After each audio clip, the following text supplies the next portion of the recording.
రామనామ మహిమ ఎలాంటిదంటే, విభీషణుడు ఒక కార్యం కొరకై శ్రీరామునికి ఒక సందేశం పంపదలచి సేవకునితో చెప్పి వెళ్ళి రమ్మన్నాడు. ఆ సేవకుడు తామా లంకను దాటి సముద్రాన్ని మీదుగా అయోధ్యను చేరగలిగే శక్తి తన వద్ద లేదని చెప్పాడు. దానికి విభీషణుడు ఒక పత్రం ఇచ్చి, ఇదే సముద్రాన్ని దాటిస్తుందని, మళ్ళీ నా కొడుకు వచ్చే వరకు విప్పి చూడరాదని చెప్పాడు. ఆపై సేవకుడు ఆగ మేఘాల మీదుగా ఆకాశ గమనం చేయసాగాడు. ఆ సేవకుడు సముద్రాన్ని దాటుతూ ఆ పత్రంలో అంత శక్తి ఏముంది అని చూశాడట. శ్రీరామ అని ఉందంట. ఓసి ఇంతేనా అనుకున్నాడో లేదో టపుక్కున సముద్రంలో పడిపోయాడంట. రామనామాన్ని ఎంత నమ్మితే అంత శక్తి వస్తుంది.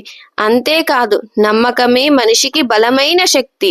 నమ్మి మోసపోయిన వాడు లేడనేది ఇందుకే. ఇలాంటి మరిన్ని ఇంట్రెస్టింగ్ విషయాల కోసం please like, share and subscribe my channel. Thank you.